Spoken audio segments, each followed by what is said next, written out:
जय हिंद दोस्तों, मैं अंकित कुमार आप लोग को अपना यूट्यूब चैनल पर स्वागत करता हूं। जो लोग फर्स्ट बार आए हैं चैनल पर, चैनल को सब्सक्राइब कर बेल आइकन दबा दीजिएगा कि हर एक वीडियो का नोटिफिकेशन आप तक पहुंचता रहे। और वीडियो को लाइक, कमेंट और दोस्तों को भी शेयर करना बिल्कुल ना भूलिएगा, क्योंकि ये जो आज हम लोग का टॉपिक्स है, ये टॉपिक्स आपको 12th बोर्ड हो और साथ ही JEE main advance, NEET AIIMS सभी में आपको इम्पोर्टेंट टॉपिक्स होते हैं। इसको आप बहुत ही ध्यान से देखिए। और टॉलेंस जो आपका जो इस टॉपिक का नाम है टॉलेंस परीक्षण या टॉलेंस टेस्ट हम लोग बोलते हैं, जिसका एक और नाम दिया जाता है सिल्वर दर्पण जांच या सिल्वर मिरर टेस्ट हम लोग बोलते हैं। इसमें आप लोग को इसका काम क्या पड़ता है, तो हम लोग बिलियन को डिसाइड कर पाते हैं कि कोई बिलियन में कैसे हम जान पाएंगे कि एल्डिहाइड है या कीटोन। यानी ये जो जांच किए जाते हैं एल्डिहाइड और कीटोन को अलग करने के लिए ये जांच किए जाते हैं। लेकिन आगे हम उन लोग को देख लेंगे। सबसे पहले तो ये जान लें कि टॉलेंस अभिकर्मक होता है क्या, टॉलेंस रिएजेंट होता है क्या।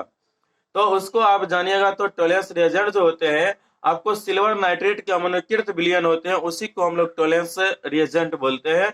तो आप देखिएगा यहाँ पे जब रिएक्शन दिया हुआ रहेगा तो आप क्लियर कर पाओगे। वही बोला गया कि सिल्वर नाइट्रेट के अमोनिकृत विलयन को टॉलेंस रिएजेंट कहते हैं, जो एल्डिहाइड और कीटोन को अलग कर पाता है। तो हम लोग सबसे पहले तो देखेंगे टॉलेंस रिएजेंट में भी अभिक्रियाएं होती है, उसको हम पहले देखें।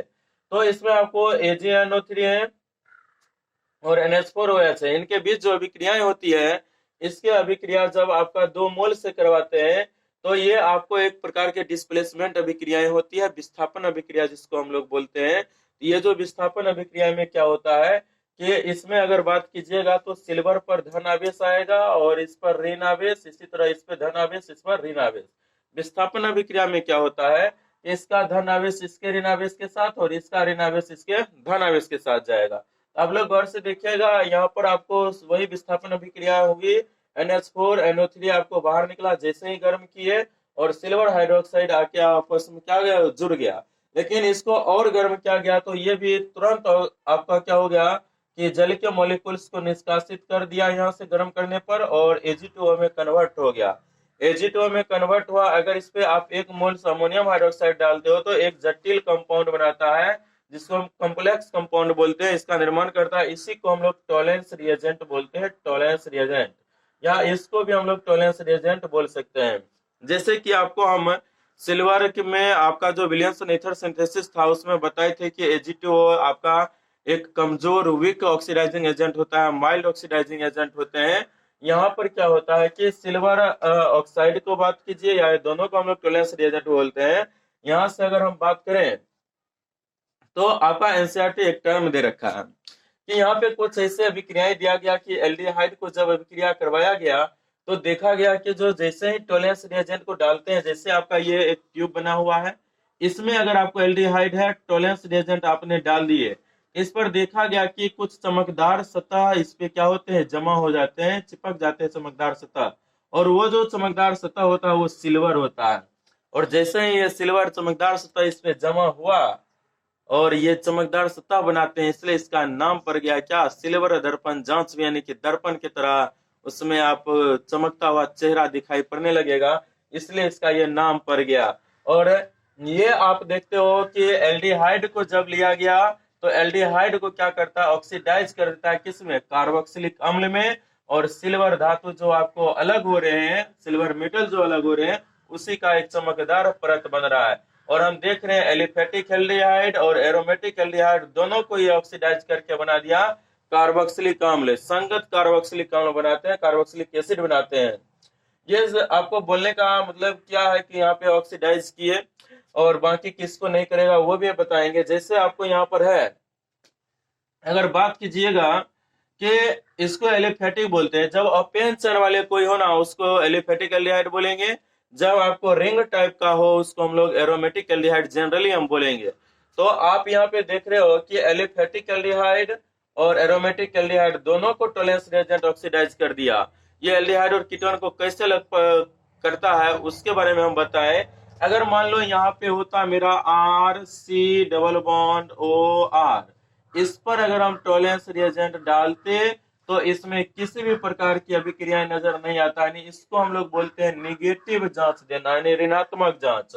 और इस समय कार्बोक्सिलिक अम्ल बनाते इसको बोलते हैं पॉजिटिव जांच देना, इसको भी बोलेंगे पॉजिटिव जांच देना। पॉजिटिव जांच देने का मतलब है धनात्मक जांच। इसका अर्थ ये हुआ जब एल्डिहाइड के विलयन में टोलेंस रिएजेंट डालेंगे तो ये चमकदार सतह का निर्माण करेगा सिल्वर, जबकि कीटोन वाले विलयन में अगर हम टोलेंस रिएजेंट डालेंगे तो चमकदार सतह का निर्माण नहीं करेगा। ऐसा क्यों हो पाता है, आइए अब हम उस पर हम बात करते हैं। आप जानते हो टोलेंस रिएजेंट एक कमजोर ऑक्सीकारक होते हैं, और कमजोर ऑक्सीकारक होने के नाते आप यहाँ पर सोच सकते हो कि यहाँ पे कार्बन और हाइड्रोजन परमाणु के बीच आकार का अंतर होने के कारण, साइज का अंतर होने के कारण इस बॉन्ड को ऑक्सीडाइज कर देता है टोलेंस रिएजेंट, और ऑक्सीडाइज जब भी एल्डिहाइड का ऑक्सीकरण होता है तो बनता है कार्बोक्सिलिक अम्ल।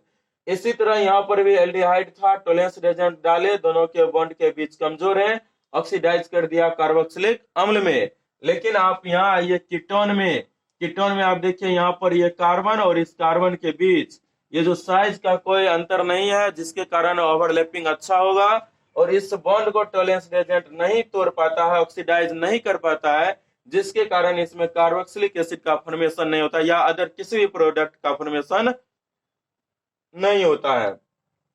इस प्रकार से बोलते हैं टोलेंस रिएजेंट जो है वो पॉजिटिव जांच देता है, जबकि आपका कीटोन होता है वो निगेटिव जांच देता है। इसका रीजन क्या था, एल्डिहाइड में कार्बन और हाइड्रोजन के बीच का बॉन्ड कमजोर होने के कारण ऑक्सीडाइज हो जाता है कार्बोक्सिलिक एसिड में, जबकि आपको कीटोन का जो ओवरलैपिंग अच्छा होने के कारण, साइज में वेरिएशन नहीं होने के कारण ओवरलैपिंग अच्छे होते हैं और ये बॉन्ड आसानी से ऑक्सीडाइज नहीं होता। इसका मतलब ये हुआ कि टोलेंस रिएजेंट कार्बन और हाइड्रोजन के बॉन्ड को ऑक्सीडाइज तो कर पाता है, लेकिन आपको कार्बन कार्बन के बॉन्ड को ऑक्सीडाइज नहीं कर पाता। इसीलिए हम बोले थे कि एक कमजोर ऑक्सीडाइजिंग एजेंट होते हैं, और कमजोर होने की वजह आप देख रहे हो। लेकिन एक बात ध्यान देना पड़ेगा, टोलेंस रिएजेंट में एल्डिहाइड हो, एरोमेटिक एल्डिहाइड हो या एलिफेटिक एल्डिहाइड हो, कोई फर्क नहीं पड़ता, दोनों को ऑक्सीडाइज करता है।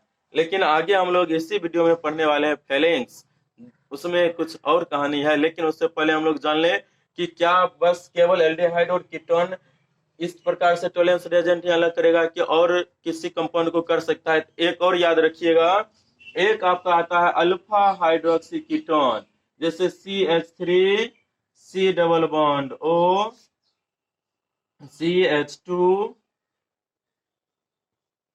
OH अगर है, फंक्शनल ग्रुप वाले कार्बन के जस्ट बगल वाले कार्बन को हम लोग अल्फा कार्बन कहते हैं।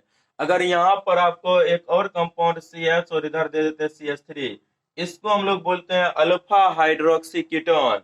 अल्फा हाइड्रोक्सी कीटोन जो होते हैं, यहाँ से अल्फा हाइड्रोक्सी कीटोन, ये आपको टोलेंस रिएजेंट टेस्ट देते हैं। कैसे देते हैं, तो आप इस बॉन्डिंग को इस प्रकार से यहाँ पे हाइड्रोजन को दिखा सकते हो। जैसे इस बॉन्ड को आप इसको टोलेंस रिएजेंट डालोगे तो ये आपको बन जाते हैं CH3 COH, OH है ही, और यहाँ पर आ जाता है, देखिएगा यहाँ पर C double bond O COH oxidize होगा OH, और यहाँ पर आपको रहने वाले हैं CH3 रहेंगे, और ये तुरंत क्या होता है, जल के मोलिकुल्स के निष्कासन करते हैं, यहाँ से OH और यहाँ से हाइड्रोजन लेंगे, ये वैलेंसी फ्री, और इसका ऑक्सीजन का भी एक वैलेंसी फ्री, यहाँ से कंपाउंड बन जाता है CH3 C double bond O CH3। यानी कि कीटोन तो ऋणात्मक जांच देता है टोलेंस परीक्षण के, लेकिन आपको अल्फा हाइड्रोक्सी एक ही कीटोन है जो आपको टोलेंस रिएजेंट टेस्ट देते हैं। यानी कि सिल्वर धातु को क्या करता है, वो आपको पात्र पे क्या होते हैं, सिल्वर धातु को मुक्त कर देते हैं, जिसके कारण ये टोलेंस टेस्ट तो देते हैं कौन, अल्फा हाइड्रोक्सी कीटोन। एक और आपको आते हैं कार्बोक्सिलिक एसिड। जैसे यहाँ पर आपको जैसे बोला गया, यहाँ पे किस बॉन्ड को तोड़ा, कार्बन और हाइड्रोजन के बॉन्ड को तोड़ा, और किसी भी रासायनिक अभिक्रिया में अगर आपको जल के मोलिकुल से निकलने वाले होते हैं तो वो आसानी से निकलते हैं, इसलिए आपको ये क्या हुआ, टोलेंस परीक्षण टेस्ट दिया। इसी तरह एक आपका आते हैं कार्बोक्सिलिक अम्ल वाले। कार्बोक्सिलिक अम्ल वाले में कौन होते हैं, फॉर्मिक एसिड जिसको हम लोग बोलते हैं। ये जो आपका होता है फॉर्मिक एसिड, ये भी आपका फॉर्मिक एसिड भी आपको टोलेंस परीक्षण देते हैं। और ये जैसे ही इस पर टोलेंस रिएजेंट डालिएगा, टोलेंस रिएजेंट आप डालिएगा, और ये बन जाता है आपको HOC डबल बॉन्ड OOH। यहाँ पर भी आप देख रहे हो कि यहाँ से क्या करेगा कि जल के मॉलिक्यूल्स को निकालेंगे। ऐसा इसलिए होता है क्योंकि एक ही कार्बन पर दो हाइड्रोक्साइल समूह का अस्थायित्व नहीं होता है। जब एक ही कार्बन पर दो हाइड्रोक्सिल समूह का अस्थायित्व नहीं होगा तो ध्यान देने वाली बात यह है कि हम लोग का एक कार्बोक्सिलिक अम्ल है जो आपको टॉलरेंस रिएजेंट जांच देते हैं, जिसका नाम है फॉर्मिक एसिड। ऑक्सीडाइज करके आपको CO2 गैस यहाँ से जैसे ही आपका जल निकलेंगे यहाँ से CO2 मॉलिक्यूल्स निकलते हैं। ऐसा इसलिए दे देता है, शायद यहाँ पे आपको दिखाई नहीं देता होगा, तो यहाँ से आप लोग ऐसे कर लीजिएगा कि CO2 मॉलिक्यूल्स ये क्या करता है, निष्कासित करता है। इससे क्या होता है, गैस निकलने से एंट्रोपी बढ़ती है तो यह अभिक्रिया आगे की ओर चली जाती है। और देख लो यहाँ पे कार्बन और हाइड्रोजन के बीच का बॉन्ड ब्रेकिंग होते हैं, इसलिए आपको ये टॉलरेंस रिएजेंट टेस्ट देते हैं। बाकी कार्बोक्सिलिक एसिड आपको टॉलरेंस रिएजेंट टेस्ट नहीं देंगे, कारण कि यहाँ पे तो कार्बोक्सिलिक ग्रुप का तो ये समूह फिक्स रहेगा, इधर आ जाएगा कौन, अब कार्बन। और आप जानते हो कि टॉलरेंस रिएजेंट कार्बन कार्बन के बॉन्ड को ब्रेक नहीं कर पाता है। और हम लोग नेक्स्ट वीडियो में करेंगे फेलिंग्स जांच। थैंक यू आज के लिए।